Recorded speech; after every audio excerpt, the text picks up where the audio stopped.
Hello, everyone, and welcome back to You Have to Wear Something. It's still the podcast that entertains, educates, and empowers through fashion trends, style trends, and fashion history. Today is a great day because we are lucky enough to have another guest. Her name is Christine Lindebak, and she is the founder of Sewing in the City. She is here with us all the way from Spain. I think this is my first international interview. Welcome to the show, Christine. Yes, thank you, Nicole. Thanks for Yeah. having me. Yeah. Yeah. I'm going to tell you about the first video that I watched on you that had me like really hooked. And then I want to get into like where all this began. Okay, cool. Um, Christine's YouTube Sewing in the City has over 16,000 subscribers, y'all. So you need to go over there and hit that button fast. Um, this is really important to me to reuse, recycle, upcycle, and I'm a big shopper, and we'll have that fashion talk. But lately, I've been thinking about okay, now I have all this stuff. How do I keep this stuff? How do I change this stuff before like just throwing it away, right? Yeah. But I love your video where you dye the tablecloth Oh, and yeah. then it comes out kind of purple and you're like, Yeah. this is not exactly what I wanted. And then you make it into this super cute shirt. I mean, that shirt could be like Ula Johnson, Isabel Marant. Like it was giving, Oh, like luxury boho chic vibe.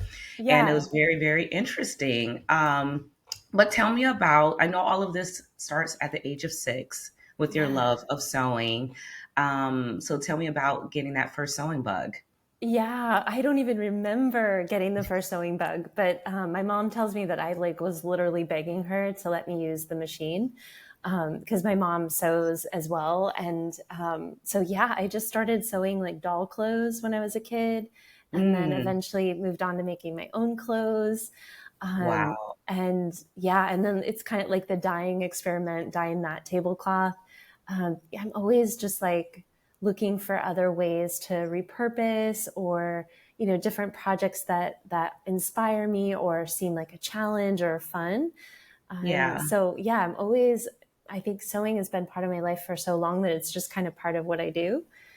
And Okay. yeah, yeah. And then you ended up being, officially in the fashion business. Now, I know there's many roles to play. A lot of people just go to the store, they pick up their clothes, and they don't really know about the whole process, right? There's quite a bit of steps before you get that t-shirt. So tell me about that first, sewing leading to you, that first job.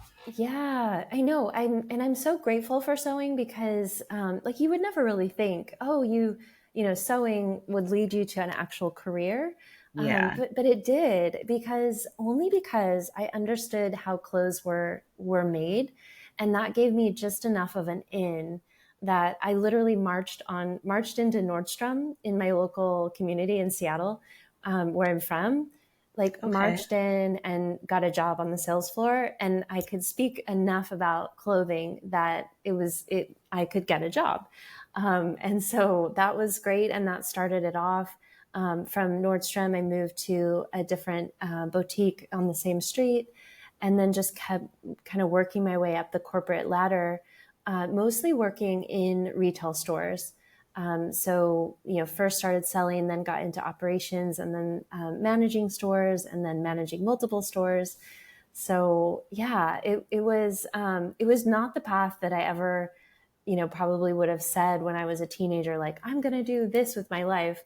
Yeah. But it was a really, I love that experience, and being able to take something as simple as sewing and turn it into a full career was great. I was able to support myself through my whole first career. Yeah. Being able to support yourself is huge for something like that. Yeah. Um, I have a similar path when you talk about being 6 and wanting to use the machine.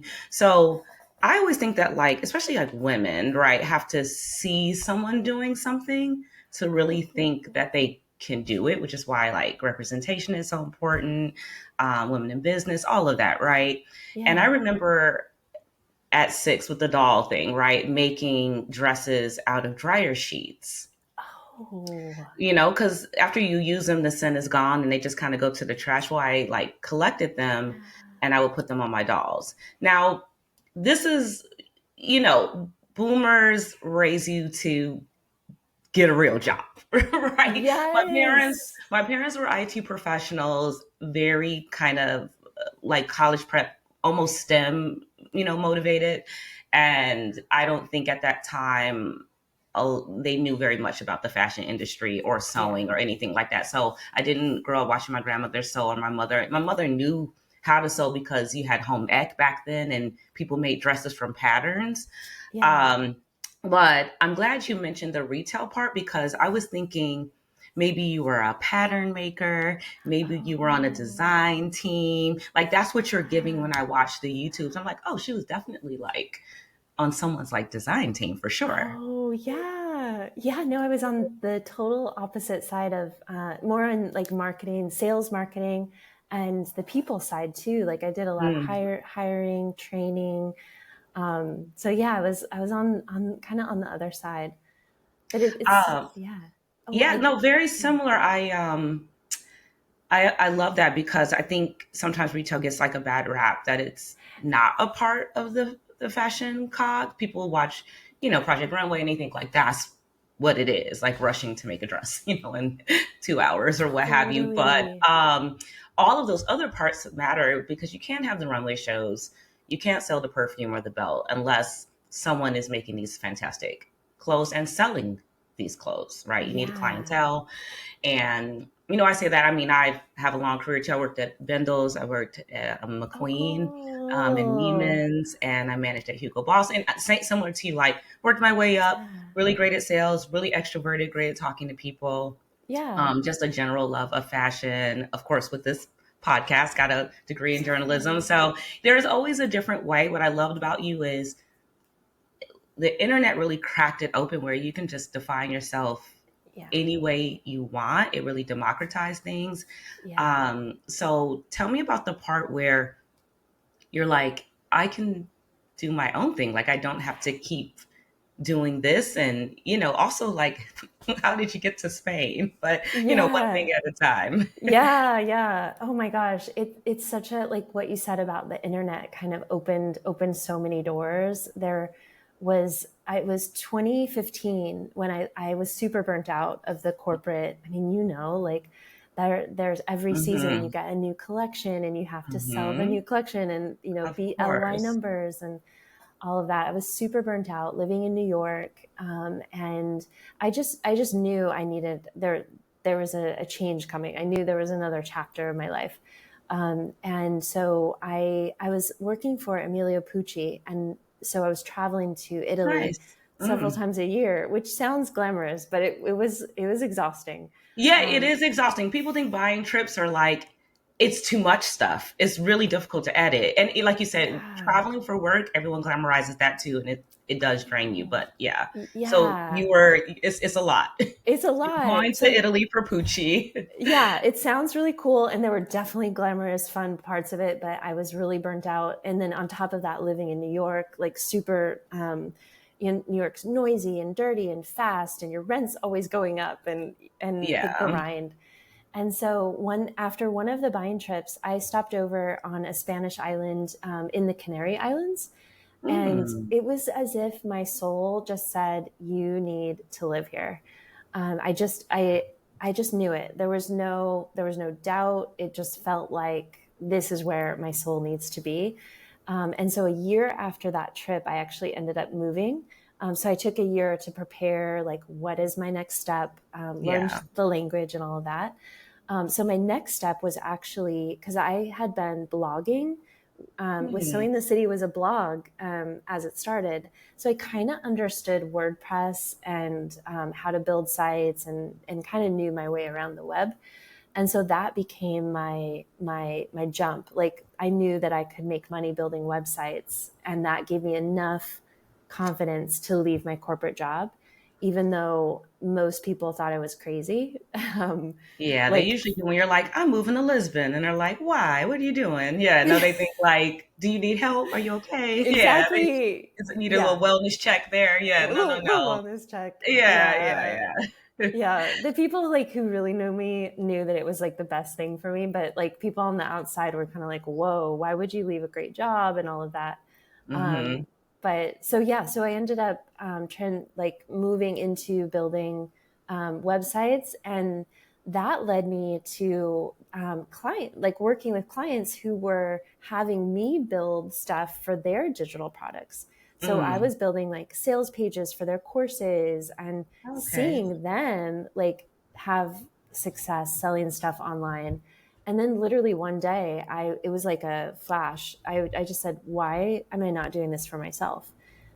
It like became so clear. And so I kind of revisited sewing in the city, and started from there, started monetizing it. So from a blog to then actually selling. I think a lot of people made that transition as things flow, like from a blog to like WordPress to Tumblr to IG to TikTok. Like, Yes. and I think you have like the most eyes, the best eyes probably on YouTube for what you're doing, and you're Yeah. teaching a lot. Was there ever a time where you actually like just taught sewing analog, like in person? Yeah, no, I never. It's just like, no, I've never done that. I never have. I mean, well, I guess sort of. I go to Sew Expo. It's like a sewing conference in the Pacific Northwest. Oh, wow. Okay. So I do that, but it's more like I'll do a class with like 30 people. Hmm. But one on one, like I really haven't ever taught. I've thought about it though. Like Hmm. I've gotten really close to putting kind of like an ad in the local Facebook groups, just saying, do you have a child, that really loves fashion and wants to learn to sew? And just, working maybe with one young, like teenage or tween, that kind of age, Yeah, like a mentor. a Yeah. mentor. Yeah. Cause I think, Apprenticeship type thing. Yeah. yeah, I think a lot of like, if it weren't for my mom having a sewing machine, I never would have gotten started. And so I think about like how many people have sewing machines now. It's like not very many.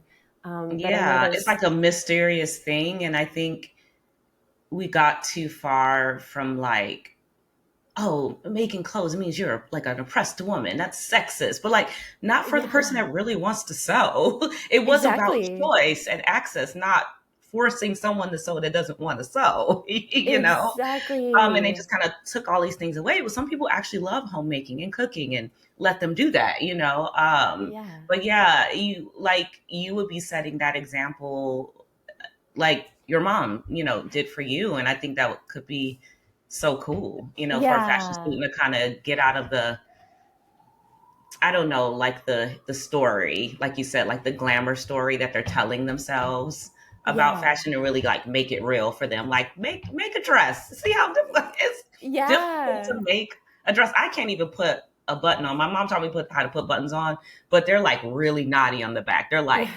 it's behind that button, it's rough. It's Yeah. rough. It's like, like let me just keep adding thread until it's never gonna fall off again. Secure. It was Oh, so bad. So I'm gonna, if you yeah. have a button episode, Yeah. that would be a good one because I think most of the time people just, when the buttons fall off, they just go, ah. Yeah. Oh gosh. And that's so like kind of speaking of the younger generation, I think that I'm seeing a lot of younger people come in through like doing upcycling. So like Mm. taking, something that okay, a button fell off, rather than donating it, I'm gonna like turn that garment into something else.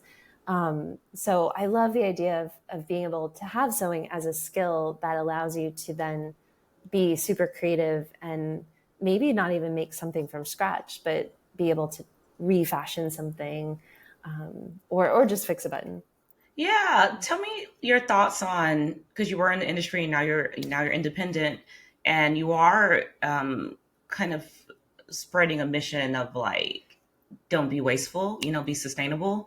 Yeah, What do you think about the industry and their relationship with sustainability? Because it's still a pretty wasteful, especially with fast fashion, right? yeah, What are your just general thoughts about it? Because people make commitments, but then nothing changes, and then you have companies like Coach, they'll upcycle. Like, I love their project with the purses. They are taking like old leather and remaking purses, and the purses are very, very cute, very chic, So, yeah. what do you think about that?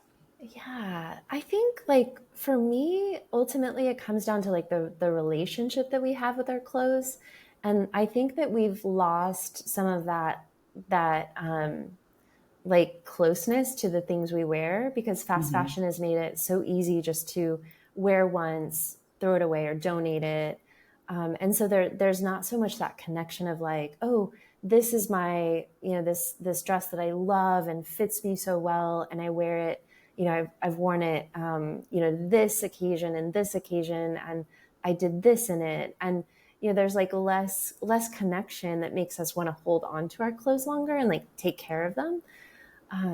So for me, I think sewing is a way to like reconnect to our wardrobes and feel a little bit more like you have a little bit more skin in the game when you make something. It's just like a little bit, yeah. It's not just like something that's a piece of fast fashion that you can just donate and doesn't really have any meaning in your life. So Yeah, it's not as yeah, disposable. I watched my grandmother and mother keep, buy well, keep long kind of vibe. yes, I love that. And so I even have a lot of pieces from my mother's closet from like the 80s, like blouses and stuff. Great stuff. Yeah, Um, and I even have stuff because you're talking about emotion that she was a little bit more petite than me. We were both petite women, but yeah, too small for me. And I just yeah, cannot let them go. I'm just thinking about, well, I could let it out. Well, like these are just beautiful gabardine Anne Klein pants or something. Everyone dressed up in the yes, 80s for work. So yes, there's a lot of those old like pencil skirts and blouses and stuff like that. yeah, But it is a connection, I think, when you dress, and that's just me. I think you're having a conversation with people, you're letting yeah, them know something about yourself. It's even before you know someone's name, you're yeah. kind of looking at what they're wearing. And you know this from New York too. People are having Oh yeah. conversations all day on the Yeah. train, on the subway, on the concrete runway through their clothes. It's a communication, Totally. I you love the know? way you put that. Yeah, it's so true. So true. Yeah. Yeah. So, or, as people, there was also a wave of like, I don't care about fashion. Like, that's so frivolous. And it's like you said too, well, then make your clothes. you know, Yeah. you know what I mean? Make your clothes. Don't contribute to the industry if that's how you feel. But when you have a special occasion, even if you don't care, when you get married, when you go on an interview, you care Oh about yeah. what you're going to put on. All of a sudden, you care. Yeah. So there's just level of care. Not everyone's going to be like Zendaya and Law Roach, right? And just like having storage units, right? Yeah. But I definitely keep things for a long time. Even sometimes when they don't fit, I'm just like, one day I'm gonna dye that black or Yeah. whatever. You made me think about another business here in LA. It's called Sway. Have you ever heard of Sway? Oh, I've seen their Instagram. I Okay. love what they do. Yes. Sway is cool because I learned that from a coworker. Shout out to you, Hannah. Thank you. I love that they do a community dye or that you can like mail it in. It makes it so easy for people. And for me, Yeah. mostly I'm gonna dye black, right? Most of the time when we're trying to salvage something, we're gonna dye it black or tie dye Totally. it. Totally. But they make that so easy, and I just love that business, like you said. And Yeah. if you're out there, Sway, I want to talk to you too. I've been Yeah. kind of tagging them, so maybe after they see this, they'll be inspired to chit chat with me. But Yeah. I do think the younger generation, all the flack that they get. Oh, hey, bud, you're fine. No, they're fine with used or gently used or actually used. Like Depop is busy, but even Yeah. like the Real and Yeah. all of that, I think ThreadUp, all of those places are busy. It used to be kind of like a faux pas or like look down and like, oh, you got used clothes. You got to have new clothes all the time. Well, you don't. You don't have to have Exactly. new clothes Yeah. all the time. So it's definitely a movement. You're definitely doing the right thing at the right time. Yeah, yeah. I like being able to be on a movement that I personally feel really like passionate about. not just because of sewing, but also the flip side of being able to, repurpose, repair, make your own stuff, live a little bit slower, and not have to buy into that fast fashion message. I think that at least it gives people another option. It's like you Yeah. don't have to just go that route. Like you can still make things, like you can buy a $2 shirt at the thrift store and refashion it into something, and spend like under $5. It doesn't have to be expensive. Yeah. Yeah.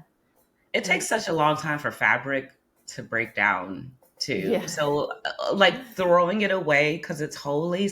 Even when it's holy, I'm always like, I just don't I want it in the know. landfill. Kind of, like gives me a Yeah. little bit of anxiety. But flip side of that, we know you're a talented sewer. Do you shop? Like, do you go? Oh.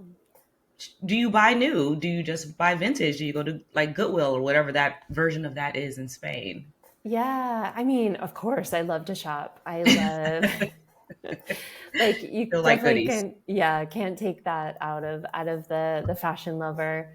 I think I would say I buy better. I had an experience where, so when I moved, I put my whole New York apartment in a storage unit, Mm. and I just brought like two luggages basically of like summer clothes with me. And so just this a couple months ago, I went back to New York and finally cleared out the storage unit. Oh And so I wow, it's had, yeah, official. official. And I had all my clothes, like all my, from all my different brands I worked for, sample sales that I had gone to. So I had really quality clothes. And I sold, I think it was 61 pieces that I sold on the Real. Um, Mm. and just the experience of that taught me, because as I was going through stuff, I had stuff from like Club Monaco, Forever 21, like, the like cheaper stuff that it didn't hold up. It was out of style. It didn't have like a longevity. Whereas Yeah. the pieces that were designer, Emilio Pucci, Mulberry, Escada, that stuff, like I was able to sell and make a substantial amount back. And so that really like solidified that like quality fabrics, quality construction really matters, and is something that I want to incorporate more into my life. So I love shopping. I love looking at like trends. I think I more shop now to get inspired as opposed Mm. to buy. And when I buy, I'm buying like accessories and shoes, and maybe like I do more vintage now than I ever have, Mm-hmm. just because I think I have a little bit more access to it. And occasionally I'll buy new stuff if I need something, or really something catches my eye. But Yeah. How do you like? Do you have a favorite vintage? Like, do you shop online? Do you have a place that you love the most? Is it the Real? I don't want to assume that, but yeah, oh man, the Real can get really really addicting because you yeah, just I know. yeah. So I think more like day to day, like real stuff. I'll just go to local thrift stores, local secondhand shops, vintage shops in my area. Okay. Spain has amazing secondhand shops, and Where are so you in Spain? Which city? in Valencia, You're in Valencia. Okay. I yeah, mean, old world, I mean, I do respect how like they're slow to change and cover oh it up yeah, with skyscrapers. So I know you're getting a yeah, beautiful old world, mise en scène, if you will, like every day when you're walking around. It sounds lovely. Like shopping. I was in Nice last year, and even just oh the like the Marché aux Puces, like their flea markets. yes.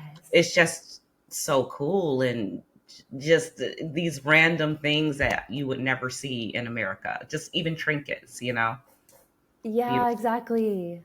Yeah, I think that probably makes the thrifting that I'm doing a little bit more exciting, just because it is like different brands that I don't necessarily know, or just different styles than we had in, let's say, the 80s or 90s. Because I kind of miss the days when you could travel to another city or another country and find things that were truly unique in the Hmm. new stores, Whereas now it's like there's a Zara in every, Yeah. everywhere. You can't really buy, you can't like travel somewhere and it's harder to find stuff that is like really unique to a place now because everything's gone global. So Yeah. Yeah. I yeah, know. It's like God, it's like when McDonald's opened in France, people are like, oh my God, is this the end? it's the end. Because they're It the, is. culinary capital, one of them even. So we're like, no, no, no, no. And Zara and H&M are kind of like the McDonald's of clothing a little bit, Yeah, like they're chains on chains. And yeah, I don't know. People just, I think that's addicting too when like you feel like you can't afford the trends. The trends, they yeah, start on the runway and they're very expensive. People yeah, want access to it. And so there is some of that. It's like, wow, you do want to be able to participate if you love fashion in the yeah, trend for an yeah, affordable price. But the ends kind of don't justify the means. Like now, where does it go after? Because you here you go to Goodwill in LA, it's a lot of that, like fast fashion, and you don't even want it. It's like you can already tell it's like on its last leg. yeah, So vintage now, quality vintage has become like a market, yeah. Oh, right? I If you bet. want like nice vintage, you kind of have to go to like a nicer consignment shop. But I want to talk about your content in Sewing the City. Oh yeah. You have do you have over 100 videos? How many I videos do you have? Yeah, I think so. I think because I've been doing it for a couple years now. Yeah. Okay, so it's a couple years. I was wondering, I'm like, are Yeah. you just recording every Yeah. day? Like, what is the cadence? Because I think the inspiring thing too, I think what's hard for people get a little stressed out about content creating. Yeah. And there's someone out there that wants to do their version of what you're doing. Yeah. So how do you still make it feel good and not dread like making content? Like what's some tips about keeping it going and also keeping your peace? Yeah. Oh gosh, I wish I had like the perfect answer for that because it really is kind of a like feel my way as I go, you know? Mm-hmm. I think probably the best thing that I've been able to give myself is flexibility and just to say like I'm not feeling that great today. I'm Mm-hmm. not going to film or I'm going to skip a YouTube this week and no one's going to notice kind of a thing. Mm. And so I don't put a lot of pressure on myself as long as I am eventually doing it. I trust myself to get done what I need to get done. So that's the first part. And then I would say the second part is I really do enjoy what I'm doing. And so like for example, that tablecloth project that I did that you mentioned, I Yeah. had this like stained tablecloth and I really wanted to see what was going to happen when I dyed it. So like it came from a place of like really wanting to experiment. Yeah. And though I have lost that at certain points throughout the journey, like you just have ups and downs with like creative levels. Oh yeah. And yeah, and so when that happens, like I'll do a review of what I've been sewing in the past, or I'll go through my closet, my fabric stash, and I'll just like kind of play with stuff where I'm not actually creating anything, but I'm just still kind of have my foot in the game without actually having to create anything. I'm just kind of still inspiring or saying like if I wanted to sew right now, this is what I would maybe do. So I think the best advice is like give yourself the space that you need and don't put too much pressure on it because that will like just squash the creativity. Yeah. But find a way to still talk about and still be able to get in front of the camera if you can, to still circle the topic without maybe actually having to do it. So there's different levels of creation, I would say. And then you do have a team. Tell me about that. You're not just a one lady band. Yeah, yeah. So I'm super lucky to have part-time support. So I have someone that helps me with socials. So just sharing stuff out, answering DMs, that kind of thing, Mm-hmm. answering Yeah. emails, because that it can take a lot of time. And I love Yeah. that people like are emailing and engaging and stuff. So that I have someone who helps me with the actual technical skill of pattern making. Okay. So I sell digital patterns and So I'll do like the initial design, Mm-hmm. and then I'll send that to someone who then takes that design and makes it into a pattern that we can then reproduce and grade into different sizes. Okay. So yeah, have someone who does that. And then I also have someone who illustrates the pattern instructions. So Okay. I'll go through, write the instructions of how to sew the thing, Right. and I'll do like photos of like each step. And then that person takes the photos and they actually make them into drawings that are really clear and show that step. So yeah, so I am lucky to have people that support what I do. You so you sell your digital patterns. How Yeah. would someone buy your patterns? Tell us. Yeah, well, on my Instagram and my YouTube, I show a lot of them. So, Okay. like the blouse I made that I did with that dyed tablecloth, that's one of my patterns. So you can generally see me doing something with the patterns, and then it's just simply on my website. You just go and on the shop tab, you have all the different patterns, and I'm pretty much always working on new patterns. So there's always something new coming out as well. Got it. Do you feel like also just because there's always new coming out with the fashion calendar, do you feel like we're living in a seasonless time? Like it's not as important to like buy the coat in the summer for all of that. Yeah. Like our seasons kind of optional now. I think so. At least Yeah. from where I sit, like the seasons, yeah. And I think what happened, like I'm sure you saw this too, like the seasons you would get things in the store. You would be getting like winter in the store right now, and it's Mm-hmm. not even, it's Yes. almost July. Yes. And so it was so backwards anyways, that I think people, just kind of naturally got out of the flow of seasons. For me, I do like all, like I'm getting ready to launch a pattern that is a very summer style. Mm-hmm. But usually what I'll do is I'll offer different views. So you can do like a top or a dress or a short sleeve and a long sleeve, so that you could use that pattern for multiple seasons. But then I also do things like a real coat that is obviously more winter based. Mm-hmm. But I also have customers in all over the world. So there are some people that, while it's summer in the north, they're in Australia, so they're getting into winter now, and Mm-hmm. so it's kind of in that respect, it really is seasonless as well, because it's different weather all over the world. Yeah, I know. I think I'm from Chicago originally, so Oh, it's like winter for like forever, for yeah, months and months yeah, and months and months. And then you get like these four scorching, hot, humid months. So it's kind of a weird, but you experience everything: hail, wind, snow, rain. And then yeah. LA is just kind of warm, and then there's some drizzle in the winter, and then you're back to summer again. So I think people are just constantly in vacation mode. So, Yeah. whenever it's cold and I get to wear one of those old coats, it's like a very exciting day. Yeah. But that's good that people can buy a pattern. I would have no idea how to even start that, but I guess I could watch your Yeah. YouTube. How for someone who wants to sew who has no acumen, what would you advise? Yeah, well, first I would say, like, if it feels intimidating, it's normal. A lot of people feel intimidated, but I promise that you can do it. That Mm, it's not that hard to do. So I really want to encourage anyone who has a curiosity, or is thinking about sewing. You can do it. Like, follow that inspiration for sure. Um, yes. I think the first thing that we like to think about is the sewing machine, because that's one of the tools that you need.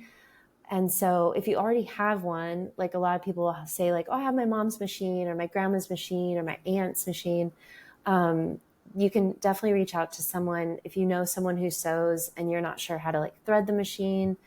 One of the things you can do is Google the brand and the number of the machine, and you'll find, like, you could download the booklet. There's tons of like Yeah. YouTubes, so you can always figure out how to use the machine. And then I would say start with like something really simple, like a tote bag, Okay. or yeah, or like a pair of pull on shorts, or, there's always like the home ec thing of like the apron. So, if you, Yeah, yeah, I guess that would be. Or like, is a pillow hard? oh yeah, you could totally do a pillow. That's a Yeah, great okay. I project. always thought that's Yeah. what I was thinking. Like every time I have fabric I don't know what to do with, or I don't know, I'm like, pillow? I don't. Oh, totally. Yeah, that's a great idea. Yep. Yeah. So something simple, like avoid zippers, avoid buttons. Yeah, just like super simple. And that way you're kind of setting yourself up for success, as opposed to like picking a project that I totally know, like you want to sew like this cool thing that you really, really want, but maybe hmm that's not like the best place to start in the Yeah, beginning. like a Cause corset. It's like you're not gonna do yeah, that. yeah, Yeah, like no. it's possible that that could lead to frustration, and that, that's not a good place to land. So start with something simple that is Yeah. not a huge investment. You can always, if you don't have a machine, a lot of times you can borrow one from someone if you kind of put the word out there, or look on Facebook Marketplace and see if you could find one for not a lot of money. So yeah, I think like it's one of those things that where there's a will, there's a way. So if you want to learn to sew, like you can totally do it. Yeah, I know there's a kind of like a sewing collect. I feel like there's sewing collectives, right, in cities, especially Yeah. in LA, where everyone's a Oh yeah. designer or a stylist, or there's a place that you can go and take sewing classes, which is probably what I need, that hands-on instruction if I was going to even Yeah. make an apron. But I just do hope that like culturally people can let go anything attached to it that's like old or antiquated, or it's very modern to recreate and upcycle. It's extremely Yeah. smart, Yeah. and innovative and visionary to recreate things, right? Yeah. I think people are sometimes just wrapped up in like looking a certain way, like, in Yeah. fashion, like people want to look rich, they want to look affluent and Yeah. wealthy. And, Yeah. if you could kind of let that go and focus on personal style, Yes. then you're free of all that, is what I've Yeah. learned getting older. Of course, in your 20s, you just want to look cute and cool. But, Yeah. as you get older, you're like, this is my personality. I'm going to express that. And knowing how to at least put your buttons on is a, Yes. is a great start. It's a great start, and that way your clothes, you can repair them. So if you love something, then hmm you can do simple repairs just to keep it in your closet longer. Yeah. Yeah. Now, sewing in the city, what are the next steps for you? Like, you've got your YouTube, you're living in Spain, you're keeping up with your content, you got great help. Like, are you content with this? Or is there some is there a next level? Is there like a book or a different leg of sewing in the city that you would like to see happen? Yeah, it's such a good question, and I am really, really happy with the way things are, the pace. I love putting out new patterns, so that's something that will always be kind of running in the background. I Yeah. think one of the things that I'm starting to kind of carve out for like a niche is more about fitting. So Mm. like a pattern, when you draft a pattern, it's designed for a certain body type. But what happens is, like, if you have a larger bust than that pattern was drafted for, usually they're drafted for a B cup. So if you hmm have a D cup, or you're short waisted or long waisted, or you have like a larger hip than like ratio to your waist, or anything, that pattern isn't going to fit you. And chances are, when you go to buy things in a store, they don't fit you right either. And so one of the things that's so cool about sewing is you can actually do pattern adjustments and make the pattern fit your body. And Yeah. it's super mathematical, so it's like exact. You just take your measurements based on the measurements of the pattern. And so I've been getting more into doing that, and I have a program called Fit Clinic where we walk through that. We meet on Zoom. So I actually help people diagnose like why something's not fitting, and then Mm. what you can do to get it to fit. So it's definitely something a little bit more I mean, it's for beginners as well, but it's someone who's really like into sewing and really wants to make clothes that fit. And Yeah. so that's something that I'm passionate about. And yeah, so doing more of that. Secretly, and this is an idea that I just keep like pushing away, like, no, go away, like I can't do that, is doing a line of kids patterns. Oh, I yeah, that's a know, big one. That I and know. honestly, dogs. People like, Dogs, yeah, yeah, you know what I mean? But yeah, they said like pet stuff is going crazy on the going upswing as crazy. people are kind of not having as many kids or no kids.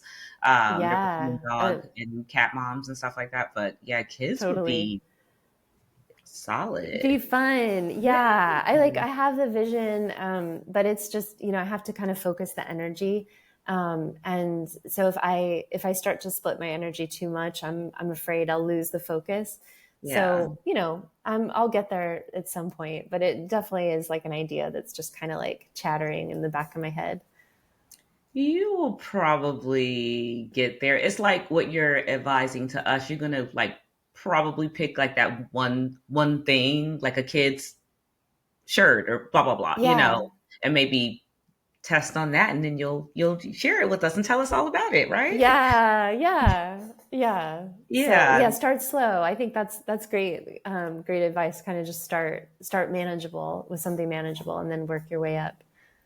yeah. Yeah, This was so great and inspiring, and you are accomplishing the mission of getting people excited about sewing, or even having an interest of just thinking about it before they donate, throw away, yeah, whatever.